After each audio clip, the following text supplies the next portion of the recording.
So guys ये देख सकते हैं उड़ीसा के पावन धरती पर हमारे टाइगर जयराम महतो का एंट्री हो चुका है। तो गाइस वहाँ के स्वागत में काफ़ी लोग पहुँचे हुए हैं। तो ये देख सकते हैं नज़ारा जो कि ब्लैक टीम के साथ पहुँची हुई है। वहाँ पे स्वागत करने वाले लोग पहुँचे हुए हैं।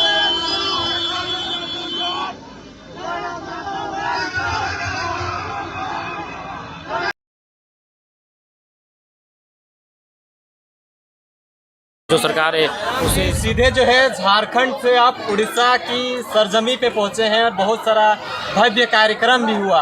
क्या कुछ संदेश मिला और क्या कुछ लोगों ने परेशानी बताई और आज का प्रोग्राम कैसा रहा? देखिए, उड़ीसा का जिस हिस्सा में हम अभी हैं कार्यक्रम संचालित हुआ, यह बेशक भौगोलिक रूप से संवैधानिक रूप से उड़ीसा का हिस्सा है, उड़ीसा का पार्ट है, लेकिन सांस्कृतिक बात करें, वैचारिक बात करें, सामाजिक बात करें तो ये आज भी झारखंड का हिस्सा है। ये बृहद झारखंड का पार्ट है और सबसे महत्वपूर्ण जिलों में से एक हमारा ये मयूरभंज जो समय बृहद झारखंड का मांग हुआ करता था, लेकिन साजिश कहिए, दुर्भाग्य कहिए, 9 ऐसे ज़िले हैं जो उस समय 15 नवंबर 2000 को जब झारखंड आज अलग हुआ, 9 ऐसे ज़िले हैं जो बृहद झारखंड का पार्ट नहीं बन पाए।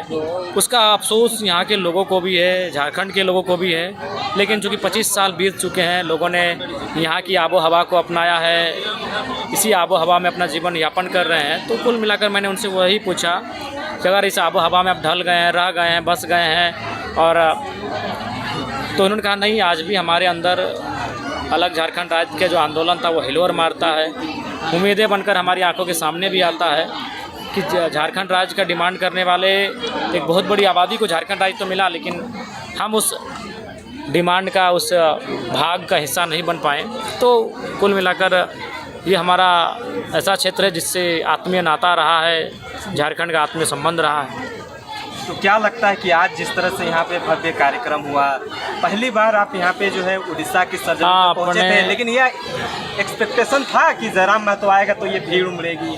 नहीं, हमें लगा कि चलिए नया राज्य है, कार्यक्रम तो ठीक ठाक होगा, लेकिन जिस हुजूम के साथ अभी भारी बारिश की बूंदों के बीच से लोग आए, अपना स्नेह, अपना प्रेम लुटाएं, वो अविस्मरणीय है।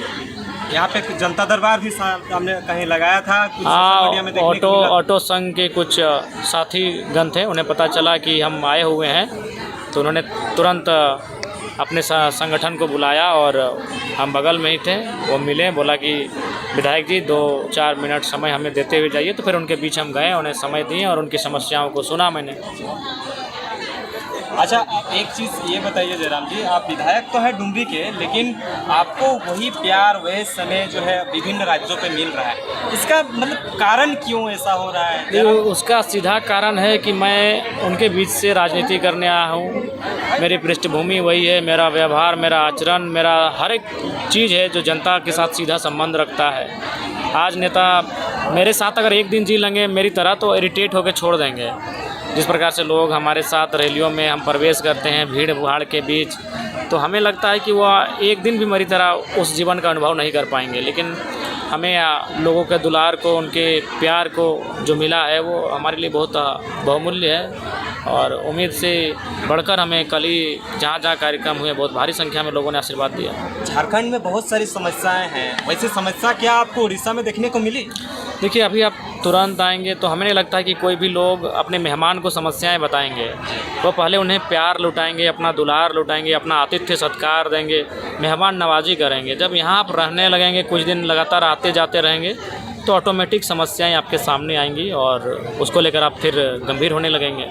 बृहद झारखंड की आंदोलन की भी आपने बात जिक्र करा कि लगता है कि जो 25 साल पहले जो चीज़ें घटी थी आज। देखिए, मैं मानता हूँ एक टेढ़ी खीर है, एक असंभव टास्क है, लेकिन जब तक जीवंत हैं, जब तक लोगों की सांसें हैं, उम्मीदें नहीं छोड़नी चाहिए। मैंने वही पूछा कि अगर आप लोग की रजामंदी है तो ज़रूर हम विधानसभा तक इस बात को लेकर जाएंगे, इस बात को रखेंगे राज्य की सरकार के सामने कि वह तमाम पड़ोसी राज्य हैं उनके साथ और केंद्र की जो सरकार है उसे समन्वय स्थापित करते हुए इस दिशा में पहल करे। तो मैंने पूछा है इनसे, तो कुछ देर के बाद सबने कहा नहीं, हम लोग के मन में भी वो लालसा, वो टीस रह गई, वो कसक रह गई अलग झारखंड का पार्ट बनने की। झारखंड में बहुत सारे विधायक हैं, जयराम महतो ही 2024 के चुनाव में जीत के आते हैं और जो है हर जगह पे अपनी परचम लहराने का काम करते हैं। तो ये एक्टिविटी जो है अदर नेताओं में नहीं दिखती है। तो उन क्या लोग को मालूम है वो एक समीकरण से चुनाव जीतते हैं, राम राम करके चुनाव जीतते हैं।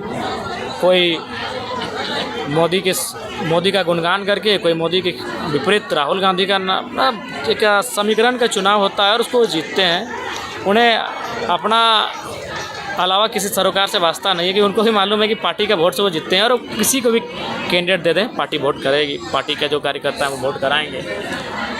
अंतिम सवाल रहेगा, तमाम ऑर्गेनाइजर टीम को जो आपको यहाँ पे बुलाए थे, जिन्होंने आपको स्नेह प्यार दुलार दिखाया, उन तमाम उड़ीसा वासियों को क्या कुछ संदेश दे दीजिए?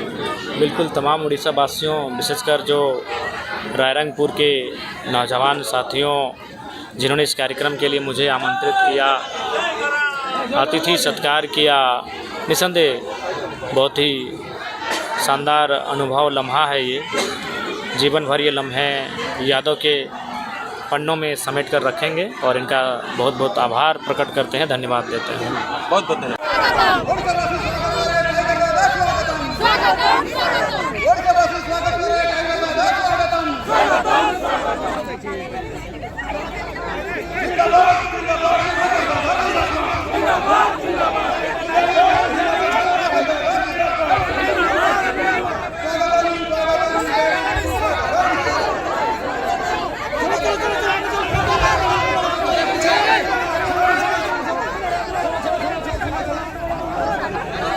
देखिए यहाँ से जो है स्वागत करके ले जाया जा रहा है। यहाँ पे देखिए स्टेज तक जा रहे हैं। देखिए आपको सीधे तस्वीर हम दिखाने का कोशिश कर रहे हैं और लगातार आप लाइव में बने रहें, आपको हम दिखाने का कोशिश कर रहे हैं।